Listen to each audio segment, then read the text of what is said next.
Praise lord. ఈ దిన వాగ్దానము నహూము 1:7.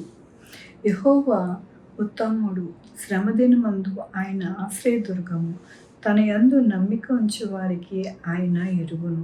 ఎంత గొప్ప వాగ్దానాన్ని దేవుడు మనకి అనుగ్రహిస్తూ ఉన్నారండి. దినము దేవుడు ఏమని సెలవిస్తున్నారు అని అంటే, యెహోవా ఉత్తముడు, శ్రమదినమందు ఆయనను ఆశ్రయ దుర్గముగా ఉన్నారు అంటున్నారు.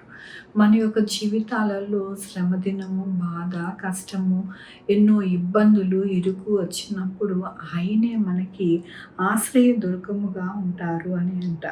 అలాగే ఆయన ఎల్లప్పుడూ కూడా నమ్మిక ఉంచు వారికి ఆయన ఎల్లప్పుడూ ఎరుగునంటండి. ఎరుగును అంటే ఆయన ప్రతి ఒక్కరిని కూడా ఆకాశం నుండి చూస్తూ ఉన్న దేవుడు.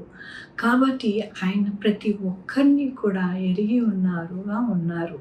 ఆనాడు మరి నోవా ఎలా ఉన్నాడు అని అంటే, దేవుని యందు ఎల్లప్పుడూ నమ్మిక కలిగి విశ్వాసముతో మరి దేవుని ఎలాగైతే చెప్పారో అలాగ జీవిస్తూ భయభక్తులు కలిగి మరి ఎంతో చెడుతనమును విసర్జించి ప్రతి విషయంలో కూడా దేవునితో అంటుకట్టుకొని బ్రతుకుతూ ఉన్నాడని దేవుడు ఎరిగి ఆ యొక్క నోవాతో మాట్లాడి ఓడను సిద్ధపరిచారు. అలానే ఇక్కడ దేవుడు అంటున్నారు, మనల్ని కూడా ప్రతి ఒక్కరిని ఎరిగి ఉన్నారంట. మనము ఎలాంటి వారము, ఎలా పరిస్థితిలో ఉన్నాము, ఏ విధముగా జీవిస్తున్నాము, ఎలాగ మనము నడుచుకుంటున్నాము అన్నీ కూడా దేవుడికి తెలుసు. కాబట్టినే మన యొక్క జీవితాలు ఎల్లప్పుడూ కూడా మరి దేవునితో భయభక్తులు కలిగి ఉన్నామా, చెడుతనమును మనము వెంట పెట్టుకొని ఉన్నామా అనేది దేవుడికి తెలిసింది. కాబట్టి మన యొక్క జీవితంలో చెడుతనమును విసర్జించి దేవుని యందు ఎంతగానో అనగా భయభక్తులు కలిగి జీవిస్తే మన జీవితాలు ఎల్లప్పుడూ కూడా సంతోష సమాధానముగా, అలాగే మన యొక్క జీవితము ఆయన ఎంతగానో కృపను అనుగ్రహించి నడిపిస్తాను అంటూ ఉన్నారు. దేవుని యొక్క వాక్యంలోని నీ యందు భయభక్తులు గలవారి నిమిత్తము నీవు దాచి ఉంచిన మేలు ఎంతో గొప్పది. నరుల ఎదుట నిన్ను ఆశ్రయించు వారి నిమిత్తము నువ్వు సిద్ధపరిచిన మేలు ఎంతో గొప్పది. అవునండి, ఆయన యొక్క కృపలో భయభక్తులు కలిగి ఉన్న వారికి మేలు అనేది అనుగ్రహిస్తారంట. అది దాచిపెట్టి వారికి ఇస్తారంట. అలాగనే వారి జీవితాలలో ఎల్లప్పుడూ కూడా ఎంతో గొప్పదిగా అనేది వారికి అనుగ్రహిస్తారంట.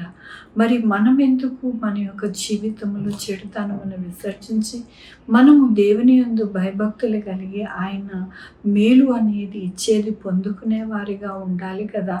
అంతేగాని ఈ లోకము యొక్క పోకడలో మనము ఉంటే కనుక మనకి నష్టమే కానీ ఎల్లప్పుడూ కూడా మరి మనకి లాభకరముగా ఉండదు. లాభకరముగా మనం ఉండాలి, ఈ లోకంలో మనము నష్టపోకుండా ఉండాలి అని అంటే మనము ఎలా జీవించాలి అంటే భయభక్తులతో జీవించాలి, దేవునితో నడవాలి, పరిశుద్ధముగా జీవించాలి. అప్పుడు మన యొక్క జీవితంలో ఎల్లప్పుడూ కూడా మేలు, అలాగే ఉత్తమమైనది మనకి ఎంతగానో దేవుడు అనుగ్రహిస్తాను అంటున్నారు. ఈ లోకములో ఉన్నది అంతా కూడా వ్యర్థము అని మరి ఆ యొక్క సొలొమోను ఎంతో జ్ఞాని చెప్తూ ఉన్నారు. అవునండి, ఈ లోకంలో వ్యర్థమే, కానీ మన యొక్క జీవితంలో దేవుడు చూపించిన మార్గము, దేవుడిచ్చు బహుమానాలతోని మనము నడిచినప్పుడు మనం ప్రతిదీ కూడా వ్యర్థము కాకుండా మన జీవితంలో లాభకరమైన జీవితము మనము జీవిస్తామని దేవుడి దినము ఆయన వాగ్దానంతోనూ వాక్యముతో మాట్లాడుతూ ఉన్నారు. మాట్లాడిన దేవుడు మనకి అనుగ్రహించే దేవుడని మరొక ఎల్లప్పుడూ కూడా ఆయన యొక్క కృపని మనము పొందుకునే వారిగా ఉండాలని దేవుడి దినము బోధిస్తున్నందుకు దేవునికి వందనాలు చెల్లిస్తూ ఉన్నాను. ఈ దినము నా పుట్టినరోజు, పెళ్లి రోజు, అనేక శుభదినములు చేసుకుంటున్న వారందరికీ కూడా నిండారుగా శుభాకాంక్షలు తెలియజేస్తూ ఉన్నానండి. మీ జీవితంలో దేవుని యొక్క ఆశీర్వాదము, ఆయన బహుమానము, ఆయన దీవెన మీకు కలుగును గాక. ప్రార్థించుకుందామండి. యెహోవా దేవా, నా తండ్రి, నా ప్రభువా, మీ కృపా కనికరస్తాన్ని బట్టి నీకు వందనాలు, స్తుతులు, స్తోత్రం చెల్లించుకుంటున్నాను. అవునయ్యా, ఎల్లప్పుడూ కూడా నాయన నా తండ్రి రుచి చూచి ఎరిగి నాయన మీ అందు విశ్వాసంతో నాయన మేము సాగడానికి, మేము పరిశుద్ధముగా జీవించడానికి, నీ అందు భయభక్తులు కలిగి ఉండేవారిగా ఉండడానికి మీరు సహాయం చేయమని కోరుకుంటున్నాను. అయ్యా నా తండ్రి దినము, పుట్టినరోజు, పెళ్లిరోజు, అనేక శుభదినములు చేసుకుంటున్న వారందరినీ దీవించండి, ఆశీర్వదించండి, మీ కృపలో భద్రపరచండి. నా ప్రభు మా కొరకు ప్రార్థించమన్న వారిని, వారి బిడ్డలను, వారి యొక్క భవిష్యత్తు, వారి ఆరోగ్యములు, వారి చేపనులు, వారి యొక్క మరి చేతి వృత్తులు, ఉద్యోగాలు అన్నింటినీ కూడా మీ యొక్క కృపలో భద్రపరిచి సహాయం చేయండి. Sugar, BP, thyroid, heart problem, kidney problem, AIDS, cancer, నరాల బలహీనత, పెరాలసిస్, గ్యాస్ట్రిక్ ట్రబుల్, ప్రతి విధమైన అనారోగ్యాన్ని తీసుకుని స్వస్థపరిచి యెహోవా నేనన్నారు నా ప్రభా మీ కృపను అనుగ్రహించమని కోరుకుంటున్నాను.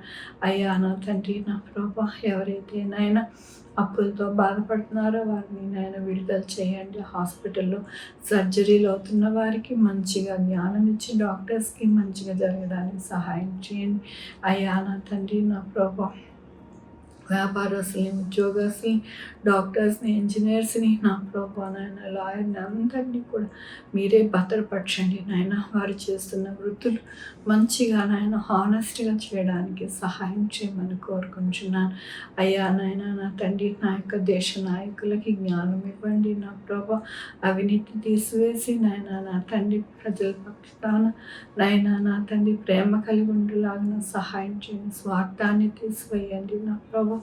అయ్యా నాయన ధరలు పెరగకుండా సహాయం చేయండి నాయన. 190 దేశం నాయన నాయకులను జ్ఞాపకం చేసుకోండి నా ప్రభా. ఉగ్రవాదుల్ని జ్ఞాపకం చేసుకోండి నా ప్రభా. అయ్యా నా తండ్రి ఇవన్నీ కూడా సాతానుడు రేపుతున్న అనేకమైన విషయములని ప్రతి మానవుడు గ్రహించుకుని నా ప్రభా జ్ఞానం కలిగి జీవించడానికి సహాయం చేయండి నాయన. మనిషి మీద మనిషి రేపుటానైనా దుష్టుడి యొక్క పని, ఆ దుష్టుడి యొక్క పని అని ప్రతి ఒక్కరు గ్రహించుకొని దేవుని ఆత్మతో నడుచులాగున సహాయం చేయమని కోరుకుంటున్నాను. మీ కృపని నాయన ఎల్లప్పుడూ ఈ భూమి మీద ఉండడానికి సహాయం చేయండి నా ప్రభా.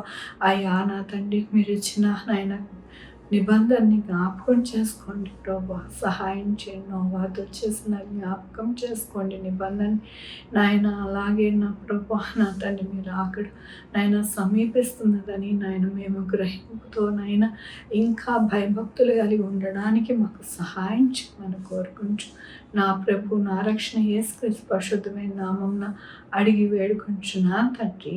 ఆమె తండ్రి కుమార పరిశుద్ధాత్మ సదాకాలం మనందరికీ తోడై ఉండునుగాక. ఆమె. God bless you.